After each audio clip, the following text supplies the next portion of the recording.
എല്ലാവർക്കും എൻ്റെ നമസ്കാരം. നമ്മുടെ കുട്ടികൾക്ക്, ചെറിയ കുട്ടികൾ, ഒരു 10 വയസ്സ് വരെയുള്ള കുട്ടികൾ, അവർക്ക് ആങ്സൈറ്റി വരാം, അവർക്ക് ഉറക്കത്തിൻ്റെ പ്രശ്നങ്ങൾ വരാം, ഉറക്കക്കുറവ് ഉണ്ടാവാം. രാത്രി ഉറങ്ങാൻ കിടക്കുമ്പോൾ അവർ വന്ന് പറയുന്ന ഒരു സാഹചര്യം ഉണ്ടാവാം. അമ്മേ, എനിക്ക് ഉറക്കം വരുന്നു, പക്ഷേ എനിക്ക് ഉറങ്ങാൻ കഴിയുന്നില്ല, എനിക്ക് പേടിയാവുന്നു, അമ്മ ഒന്ന് അടുത്ത് വന്ന് കിടക്കുമോ, എനിക്ക് കഥ പറഞ്ഞു തരുമോ എന്നെല്ലാം ചോദിക്കുന്ന ഒരു സാഹചര്യം സാധാരണഗതിയിൽ എല്ലാവരും അനുഭവിക്കാറുള്ള ഒന്നാണ്. ഈ കുട്ടികളെ സംബന്ധിച്ചിടത്തോളം നമ്മളത് വളരെ കൃത്യമായി മനസ്സിലാക്കണം. ഇവർ വളരെ ലോലമനസ്കരാണ്. ഇവരുടെ മനസ്സിൽ പേടികൾ പെട്ടെന്ന് കടന്നു വരും. ഈ പേടികൾ വരുന്നതിനുള്ള പല സാഹചര്യങ്ങളുണ്ട്. നമ്മുടെ ടി വി ഒരു കൾപ്രിറ്റാണ്. ടി വിയിൽ പല സിനിമകളും അവർ കാണുന്നു. ന്യൂസ് കാണുമ്പോൾ അവർ പല ആക്സിഡൻറ്റും കാണുന്നു. പല തരത്തിലുള്ള ബുദ്ധിമുട്ടുകൾ, അതായത് ഈ പറഞ്ഞ ചിത്രങ്ങൾ അവരുടെ മനസ്സിൽ കാണപ്പെടുന്നു, അവർ കാണുന്നു. അത് അവരുടെ മനസ്സിലേക്ക് ഓടിയെത്തുന്നു. അത് അവർക്ക് പേടി സമ്മാനിക്കുന്നു.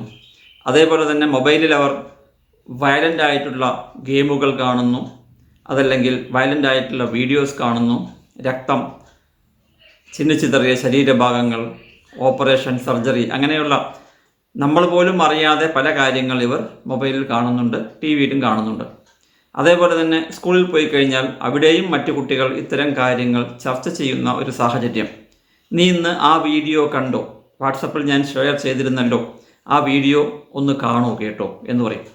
ഇത്തരം വീഡിയോസ്, അതായത് വളരെ മോശമായ, വളരെയധികം വയലൻ്റ് ആയിട്ടുള്ള വീഡിയോസ് കാണുന്ന പ്രവണത കുട്ടികൾക്കുണ്ടാവാറുണ്ട്. അതിൽ നമുക്ക് ഒന്നും ചെയ്യാൻ കഴിയുകയില്ല. പരമാവധി ഈ മൊബൈൽ ഉപയോഗം കുട്ടികളിൽ കുറയ്ക്കുക. അച്ഛനും അമ്മയും കൂടെ ഉള്ളപ്പോൾ മാത്രം മൊബൈൽ ഉപയോഗം അവരെ പ്രേരിപ്പിക്കുക. അതിന് തക്കതായി അവരുടെ മാനസികാവസ്ഥയിൽ മാറ്റം വരുത്തുക. ഇത്രയും നമുക്ക് ചെയ്യാൻ കഴിയൂ. അത് ഭംഗിയായി ചെയ്യുക. മറ്റുള്ള ഏരിയകളിൽ ഈ കുട്ടികൾ പേടിക്കുന്നതും ഇത്തരം ചിന്തകൾ, ഇത്തരം കാര്യങ്ങൾ അവരുടെ മനസ്സിൽ വീണ്ടും വീണ്ടും കടന്നു വരികയും അങ്ങനെ വീണ്ടും വീണ്ടും കടന്നു വരുന്ന ഇത്തരം കാര്യങ്ങൾ അവരെ ഉറക്കത്തിൽ കൂടുതൽ ബുദ്ധിമുട്ടിക്കുകയും ഉറങ്ങാൻ പറ്റാത്ത സാഹചര്യം ഉണ്ടാക്കുകയും ചെയ്യാറുണ്ട് എന്നുള്ളത് സത്യാവസ്ഥയാണ്. അവർക്ക് പേടിയാണ്, അവർക്ക് ആങ്സൈറ്റിയാണ്, സ്ലീപ്പ് ആങ്സൈറ്റി എന്ന് പറയാം. ഉറക്കം വൈകി വരിക, ഉറക്കം വരാതിരിക്കുക, ഉറക്കത്തിൽ പെട്ടെന്ന് ഞെട്ടി എഴുന്നേറ്റ് പിന്നീട് അതിനുശേഷം ഉറങ്ങാതിരിക്കുക, ഇത്തരം സാഹചര്യങ്ങളെല്ലാം കുട്ടികൾക്കുണ്ടെങ്കിൽ അത് ആ കുട്ടികളോട് കൃത്യമായി സംസാരിച്ച് മനസ്സിലാക്കണം. ആദ്യം നിങ്ങൾ ചെയ്യേണ്ടത്, ഇങ്ങനെയുള്ള സാഹചര്യം കുട്ടികൾക്ക് ഉറക്കമില്ലായ്മ കുറേ ദിവസം ഉണ്ടെങ്കിൽ നിങ്ങൾ ആദ്യം ഒരു ഡോക്ടറെ, ഒരു പീഡിയാട്രീഷ്യനെ, ചൈൽഡ് സ്പെഷ്യലിസ്റ്റിനെ കാണേണ്ടത് ആവശ്യമാണ്. ശാരീരികമായിട്ടുള്ള പല പ്രശ്നങ്ങൾ, ലൈക്ക് അലർജി, മൂക്കടപ്പ്, അങ്ങനെയുള്ള പ്രശ്നങ്ങൾ, ലങ്സ് സംബന്ധമായിട്ടുള്ള പ്രശ്നങ്ങൾ, ദഹനക്കേട് സംബന്ധമായിട്ടുള്ള പ്രശ്നങ്ങൾ, ഇതെല്ലാം കുട്ടികൾക്ക് ഉറക്കത്തിൻ്റെ പ്രശ്നങ്ങൾ ഉണ്ടാക്കാറുണ്ട്. ഒരു ചൈൽഡ് സ്പെഷ്യലിസ്റ്റിനെ കണ്ട് അദ്ദേഹം അതിൻ്റെ കൃത്യമായിട്ടുള്ള മരുന്നുകളെല്ലാം തന്നതിന് ശേഷം മാത്രമേ നമ്മൾ മറ്റ് ഏരിയകളിലേക്ക് പോകാവൂ. പലപ്പോഴും മരുന്ന് കഴിച്ചാൽ തന്നെ ഈ പ്രശ്നങ്ങൾ മാറാവുന്നതേ ഉള്ളൂ. ഇനി അതല്ല, ഇതൊന്നുമല്ല പ്രശ്നം, ഈ കുട്ടി പേടിച്ചിരിക്കുകയാണ്, വളരെയധികം ആങ്ഷ്യസ് ആണ് എന്നുള്ള സാഹചര്യത്തിൽ ഈ പറയുന്ന ടിപ്സ്, ഈ വീഡിയോയിൽ പറയുന്ന ടിപ്സ് നിങ്ങൾക്ക് ഉപകാരപ്പെടും. കുട്ടികളെ ഞാൻ നേരത്തെ പറഞ്ഞ പോലെ വളരെയധികം ശ്രദ്ധിക്കേണ്ട കാര്യങ്ങളാണ് മൊബൈൽ ഫോൺ. ഈ മൊബൈൽ ഫോണിൽ കുട്ടികൾ എന്ത് കാണുന്നു എന്നുള്ളത് നിങ്ങളുടെ നിയന്ത്രണത്തിലായിരിക്കണം.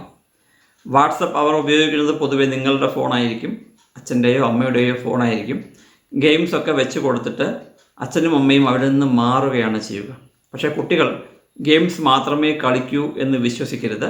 അതുമാത്രമല്ല, പല ഗെയിമുകളിലും വയലൻ്റ് ആയിട്ടുള്ള കാഴ്ചകളുണ്ട്, കളികളുണ്ട്. അത്തരം കളികൾ അവർ കളിക്കരുത് എന്ന് നമ്മൾ തീരുമാനിക്കണം. അതേപോലെ തന്നെ വാട്സപ്പിൽ കോമഡി വീഡിയോ കണ്ടോ എന്ന് പറഞ്ഞിട്ട് കോമഡി വീഡിയോ വെച്ച് കൊടുക്കും, അതല്ലെങ്കിൽ യൂട്യൂബിൽ കോമഡി വീഡിയോസ് ഓൺ ചെയ്ത് വെച്ച് കൊടുക്കുന്ന ഒരു പ്രവണത നമുക്കുണ്ട്. ഇതെല്ലാം അച്ഛൻ്റെയും അമ്മയുടെയും സാമീപ്യത്തിലല്ലാതെ ഈ കുട്ടികൾ കാണുന്നില്ല എന്ന് ഉറപ്പുവരുത്തുക.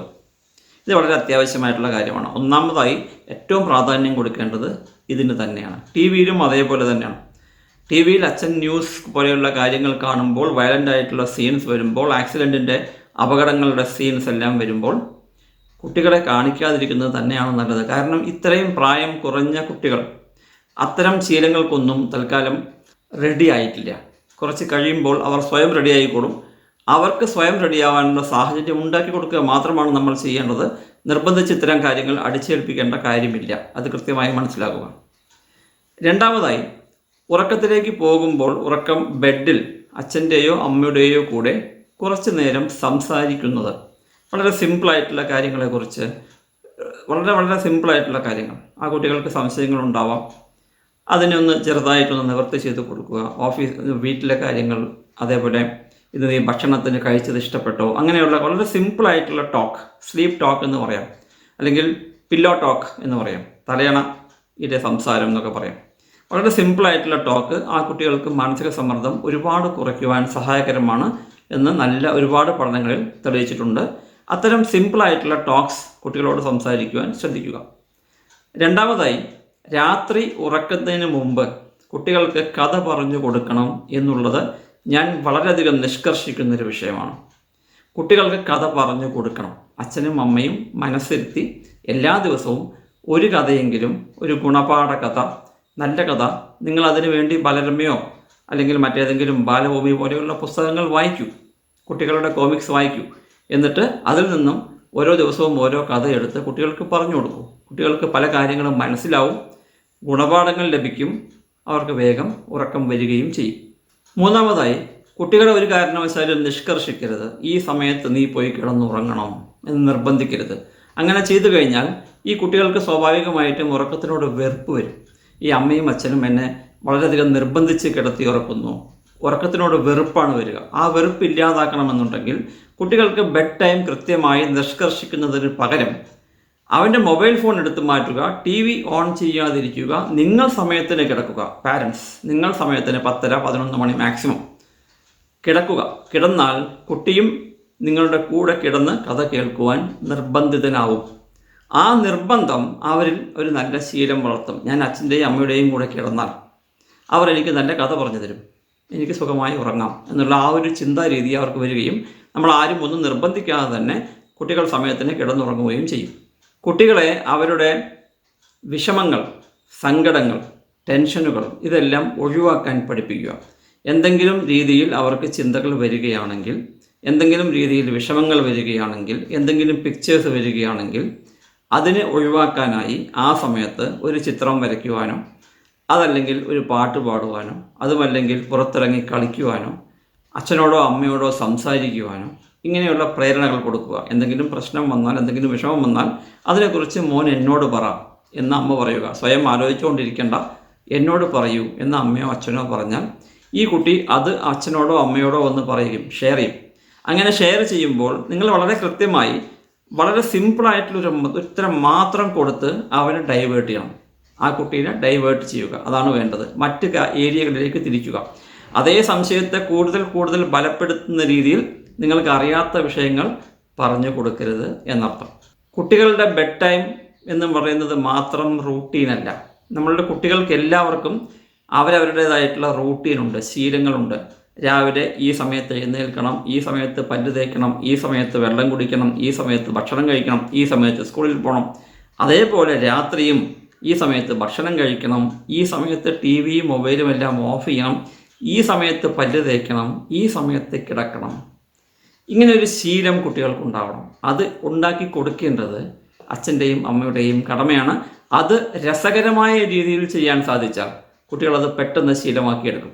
കുട്ടികൾക്ക് എന്തെങ്കിലും എനർജി ഡ്രിങ്ക്സ് കൊടുക്കുന്നുണ്ടെങ്കിൽ, ഹോർലിക്സോ അല്ലെങ്കിൽ ബൂസ്റ്റോ, കോംപ്ലാൻ പോലെയുള്ള എനർജി ഡ്രിങ്ക്സ്, അതേപോലെ കാഫി, ചായ, ഇത്തരം സാധനങ്ങൾ, ഇത്തരം ഡ്രിങ്ക്സുകൾ ബെഡ് ടൈമിന് മുന്നേ കൊടുക്കുന്നത് പരമാവധി ഒഴിവാക്കുക. അത് ഏറ്റവും ചുരുങ്ങിയത് കിടക്കുന്നതിന് 2 മണിക്കൂർ മുമ്പെങ്കിലും അവർ അത് കഴിച്ചിരിക്കണം, കുടിച്ചിരിക്കണം എന്നുള്ള നിഷ്കർഷ നിങ്ങൾ പാലിക്കണം.